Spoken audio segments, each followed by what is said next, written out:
Buenas, mi nombre es Rey de la García y les vengo a hablar acerca de la distribución de probabilidad de valores extremos, tipo A.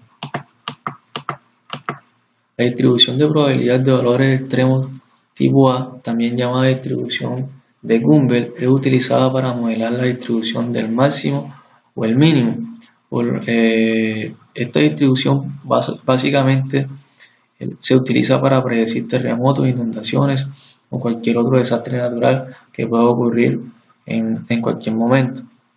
Las distribuciones de valores extremos se seleccionan de un conjunto de muestras de cualquier distribución de probabilidad, la cual converge en una de las tres formas de distribuciones de valores extremos, las cuales son tipo 1, distribución de Gumbel, tipo 2, distribución de Fisher y tipo 3, distribución de Weibull. Cada una de estas tres distribuciones cuenta con su coeficiente de asimetría, el cual se acomoda a cada una de sus funciones.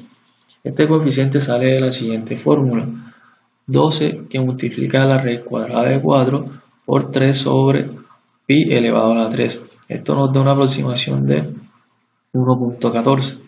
El coeficiente permite establecer el grado de simetría que presenta una distribución de probabilidad de una variable aleatoria sin tener que hacer su representación gráfica. Para complementar lo antes mencionado, se mostrarán las diferentes gráficas a las que hace referencia el coeficiente de asimetría. Entre estas encontramos la curva asimétrica negativa, la curva asimétrica y la curva asimétrica positiva. En la curva asimétrica negativa vemos que la mayoría de sus datos se encuentran del lado derecho, por lo tanto tiene un sesgo hacia la izquierda. En la curva asimétrica vemos que se da cuando en una distribución se distribuyen aproximadamente la misma cantidad de los datos a ambos lados de la media. Y la curva asimétrica positiva, pensemos que es lo contrario de la negativa, diciendo de que la mayoría de sus datos se encuentran en el lado izquierdo, por lo tanto va a tener su sesgo del lado derecho.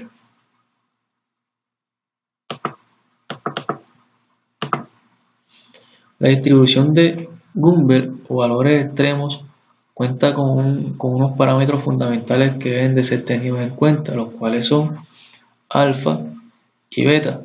Alfa vendría siendo igual a la raíz cuadrada de 6 sobre pi por la desviación estándar, que vendría siendo sigma. Beta es igual a la media menos 0.5772 que multiplica a alfa. Cabe resaltar de que beta depende de alfa, ya que si no se encuentra alfa no se puede hallar beta. Dichos parámetros hacen parte de la función de densidad, puesto que la variable se determina como una variable continua. La función de densidad: cuando hablamos de la función de densidad nos referimos a la densidad de una variable aleatoria, continua, la cual describe la probabilidad relativa según la cual dicha variable aleatoria tomará determinados valores. La distribución de Gumbel cuenta con su propia función de densidad, la cual se expresa de la siguiente manera: f de x es igual a 1 sobre alfa por el exponencial elevado a la menos x menos beta sobre alfa menos la exponencial elevado a la menos x menos beta sobre alfa.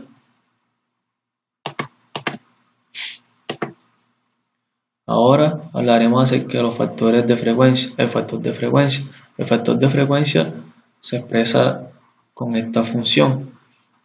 Es igual a menos la raíz de 6 sobre pi, que multiplica a 0.577 más el límite, que multiplica a el límite de t sub r menos el límite de t sub r menos 1.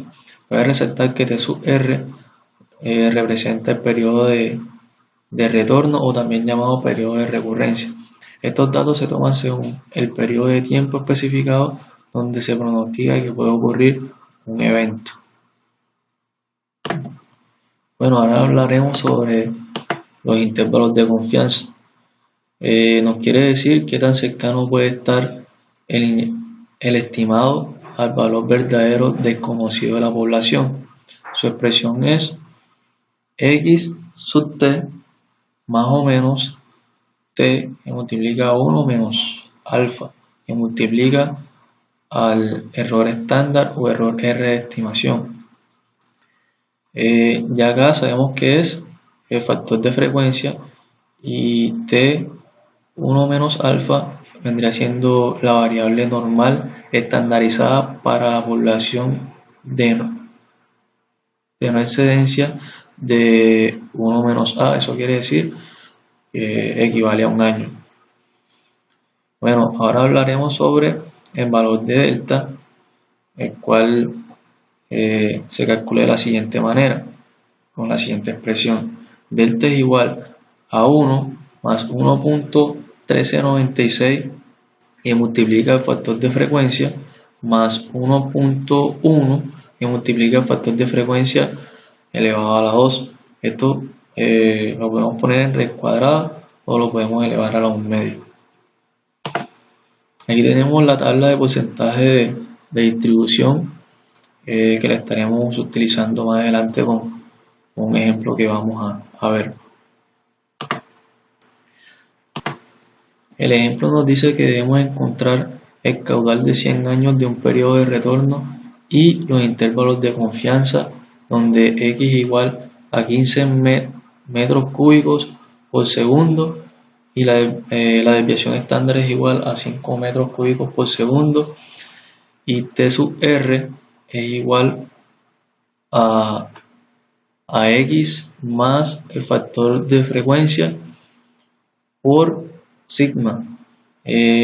Recordemos que el factor de frecuencia, este factor de frecuencia ya lo habíamos sacado de esta fórmula que está aquí.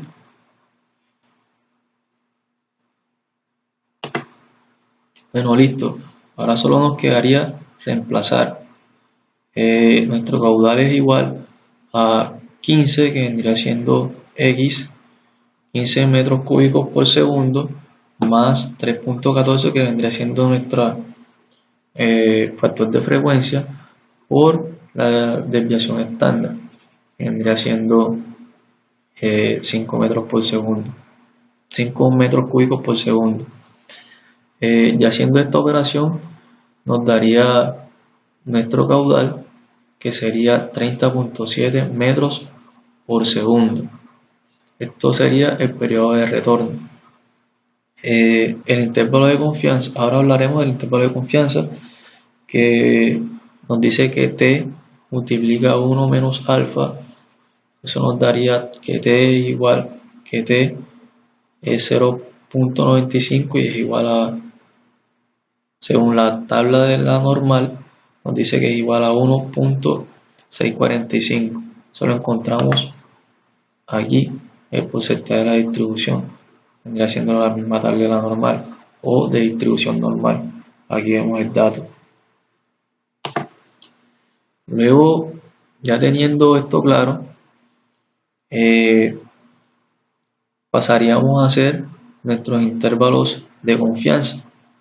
Aquí tenemos el primer intervalo de confianza, que sería 24.83 metros cúbicos por segundo y 36.58 metros cúbicos por segundo.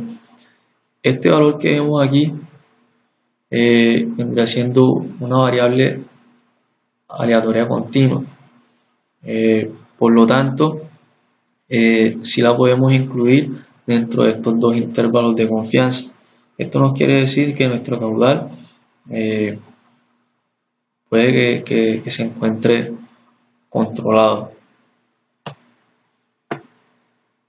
Bueno, aquí mostramos unas gráficas donde nos podemos dar cuenta cómo se representa la distribución de Gumbel para el máximo, para los valores máximos. Bueno, muchísimas gracias por su atención. Espero que les haya servido de mucho nuestro video de distribución de probabilidad de valores extremos tipo A.